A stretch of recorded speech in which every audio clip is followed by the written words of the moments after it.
All right, it is Monday morning. Get the beeping going here. I go into Reddit for a topic. It's about prototyping, so this is something I have experience with. Prior to Microsoft, I worked at a digital forensics company called Magna Forensics, and I spent a lot of my career prior to Microsoft prototyping things. So I wanted to talk through this. The question itself is about like structuring like a team and how you kind of allocate resources for prototyping. So I figured I can speak to that at least from my own experience. So if you're new here, I try to share experiences. I don't try to tell you exactly like I don't say like this is the way to do it because there's always many ways. But at least if I share my experiences and insights, then you can kind of draw your own conclusions from that. So if you have questions that you want answered, leave them in the comments below or look for Dev Leader on social media. That's my main YouTube channel and also my personal brand that I go by. So if you want to reach out on LinkedIn, it's just Nick Cosentino. My profile should be open. Okay, so to start things off, this person is saying, and by the way, I'm sorry, my car is probably going to keep beeping until we have warm weather. I don't know. I think because there's a wrap on the car, and as soon as it's cold, maybe the little bit of layer of frost on the front, on top of the wrap, is just enough to make the sensors complain. Anyway, this person was saying that they have an architect that is essentially doing the proof of concepts for the company, and the way that they defined it in terms of like how the proof of concepts work, so it might work on them for a few weeks, and then often the proof of concepts aren't things that actually ship ever. And then, so it ends up being what looks like throwaway work. And I mean, this is pretty typical for prototypes. That's the goal of the prototype is to answer questions. So when I was reading that, I'm like, okay, that seems normal. That's fine. But their main curiosity was around like, is that how we should be using our architect? I can't believe this stupid beeping. Every time I stop, it's going to do this. And I think this is where the question gets interesting because obviously if we don't have a lot of information about the resources at the company, how they want to be structured and stuff, to give an opinion on this is kind of just like, I mean, just that. It's just an opinion and it's really hard to do a good analysis. Now, what I've seen happen, because I've had situations where we have architects that basically work on islands. I think in general, this is a really bad way to have architects operate. I have someone tailgating me right now. Doesn't really make a lot of sense why you'd be doing that. Having architects operating on an island is not great, almost never. I've never had an experience where that worked really well. Creates a lot of sort of disjoint vision between the architects and the developers that end up having to carry out the work.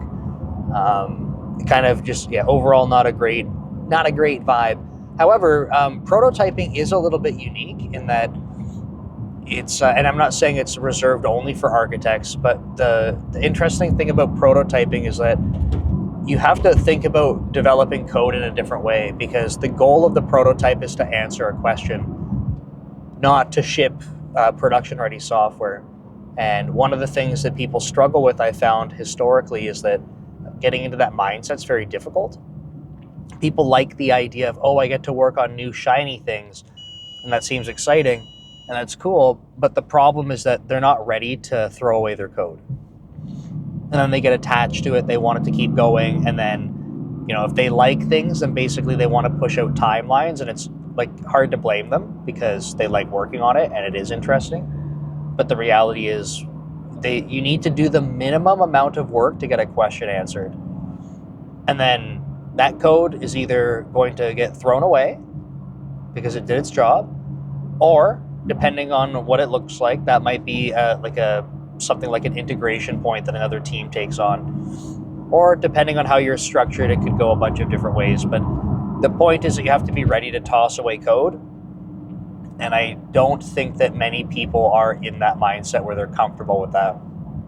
Again, just speaking from my experience, maybe that's not the same everywhere. So the fact that they have a single person kind of, even if it wasn't a single person, a small team, even if that was the role of the architects, I don't think that that's necessarily a terrible idea. It's just that if they needed their architects for other things, sorry, I just switched lanes. If they need their architects for other things, then they might not be leveraging their architects for those other things, right? Architecture is not about, architecture and prototyping is not the same thing. So if they need architects to be able to help structure the long-term vision of code bases and things like that, or to help take on initiatives of, we call it like a North Star, right? When you're trying to work towards something in your product or suite of products, services, and you have this vision of where you want it to be and how the systems can integrate together. That's generally, you have other terms for it, but we call it a North Star. And architects are there to help facilitate what that looks like, shape that, and then also help people navigate towards getting there. So a lot of the time, they're in a position where they're trying to help get, large areas of a code base or product or service or services moving in a direction. And so they have to coordinate between different teams, get everyone on the same page, bought into what that vision looks like. So if you need that at a company, and that's what you want architects to do, but then you're having them prototype, I think that's where you start to have the challenge. So what I'm trying to say here is I'm not so bothered by the fact that you have like a dedicated person or a small team for prototyping. I think that's totally fine. And in fact, I think that can work well. Before I left Magnet, this is essentially what I was going to be leading. And I guess, can I call him my predecessor? Awesome engineer, and now a director there. I think he's running that team. So I assume it's still working very well for them to have prototypes done that way. So the point is, I think that can work well on small teams. But the thing that I'm not super jazzed about here is that if you have an architect role, are they no longer facilitating what I would call the true role of the architect? The other thing to say, and we don't have the details here, maybe that person has enough time where they're able to set, like, I don't know, they can work with the teams, get like a North Star vision set up. They're consulting with the other teams to help that happen, and they can still prototype. Like, cool, that's great. It's really hard to know without knowing like the scale of the company, the workload, and all this. If it's like a smaller startup company, then yeah, I mean, we didn't have architects for a while, and then when we brought on architects, what happened was that it backfired. Not because the architects themselves, because they were brought on, this is at Magnet, they were brought on in a way that basically like allowed them to operate in islands. So it basically just made more friction than it did offer value. So I would say we went years before we had an architect role that actually seemed like it was offering value. Again, not the fault of the individuals, I think just the fault of like how they were set up. And if they would have been within teams, like could we have benefited from it? Like, sure. But I also think that like it wasn't a requirement at the time either. So I think we would have benefited just from having developers writing code. So then the question that we want to try and answer here is, number one, is there anything more optimal we can do with structuring a prototyping team around how it's organized? Or like, do you distribute prototypes within teams? And then the second part is like, is that the goal of the architect? And I want to start with the second part. I would say, honestly, if you don't have the need for your architect to be doing the other architect kind of things right now, I don't see any problem with this. This is the thing I would want you to pay attention to, though, as the team is growing and scaling, or the teams, plural, are growing and scaling. Does the need for an architect role really start to show itself again? And if it does, what's going to happen? Are you basically, and this, I'm not saying it's wrong, because I literally was in a position before where we were building prototypes and we said, hey, you got through the prototyping backlog, no more work to do, go back to building products, and we did that. But maybe in this case, a similar type of thing will happen, which is, hey, we need an architect to actually be helping with architecture things, and that means we can't be doing prototypes. That might be a totally okay thing for the business, but I think my point is that you want to have awareness of it, because if you need an architect and you have them busy doing prototypes, I'm not so sure that they're going to be able to take on both as the requirements scale. So at that point, I would say if you've been finding it works really well to have the prototyping work done on like a little island, then I would say like keep that part going if that's working well. And then you might have to like find that you have to go hire people specifically for that role, which again can be tricky because of what I said earlier. A lot of developers are not ready to operate in that way. So yeah, I don't think that's the role of an architect, but if you're at a smaller company and you need people to wear different hats, so to speak, then by all means, I don't see an issue with it. Now, on structuring teams like this versus spreading that work out for prototyping, I think there's something else that was mentioned too in either in the first comment or in the Reddit thread, like the question itself. But someone said like something about rotating people. And I wanted to mention this as like a hybrid approach. So if you have a prototyping team, I was kind of saying like not a lot of developers are set up to like work effectively in a prototyping team, but you can make the argument the other way too. And that's if people are used to building prototypes and that's all they're doing, sometimes I can put them in a situation where they're not like, they haven't been writing production ready code for a while.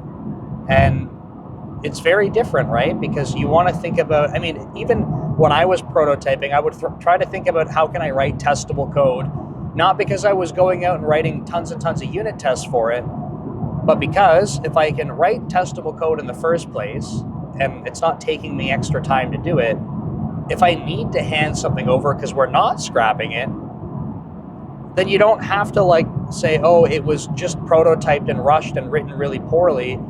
Instead, you could just take it. And in fact, I did get to have some success with this. One of the last things that I wrote that was integrated by another team, they said, in fact, they didn't even need me to help be with them to integrate because they said it was straightforward enough, which is a huge win.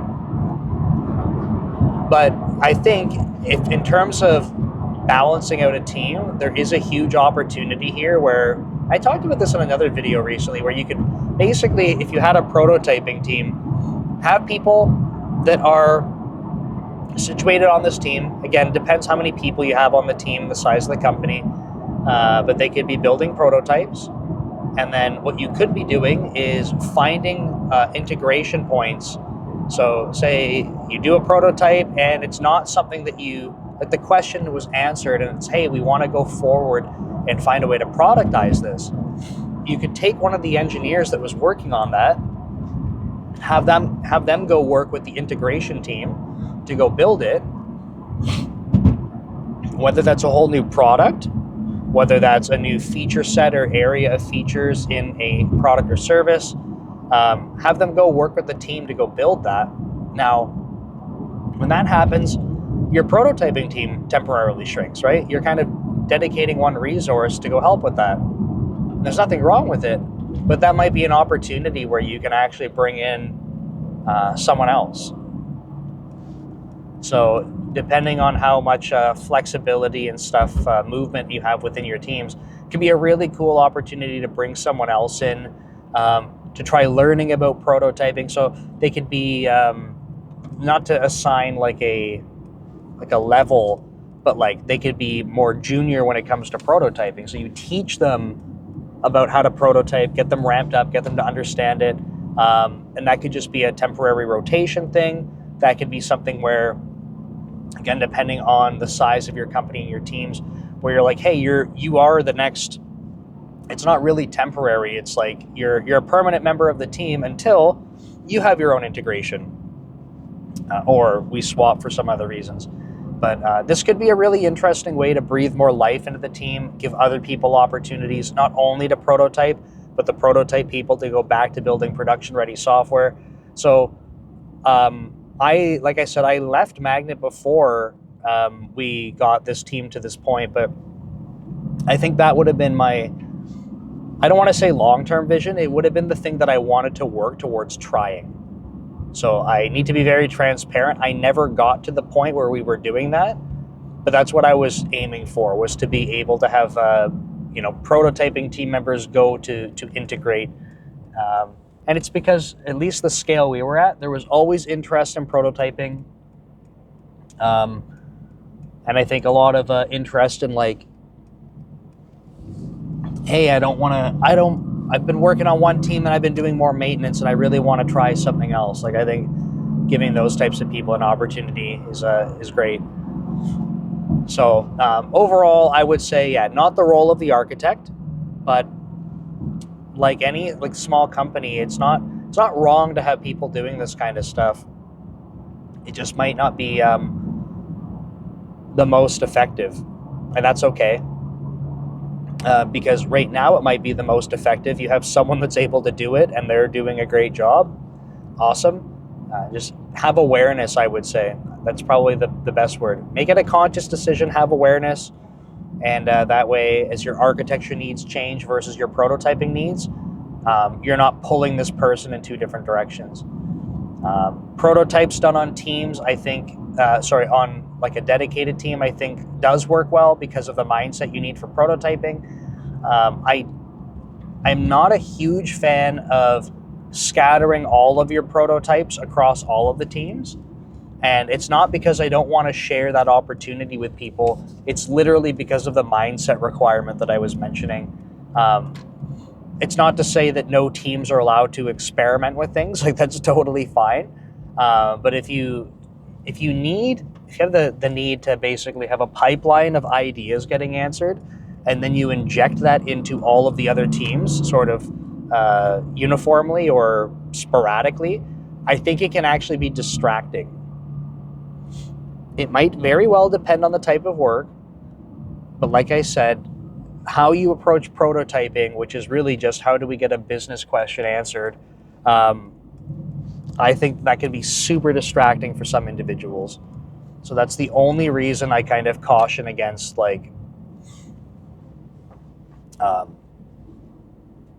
getting everyone to do it. But I hope that helps. That's my experience and my opinion on this kind of stuff. Hope that insight helps.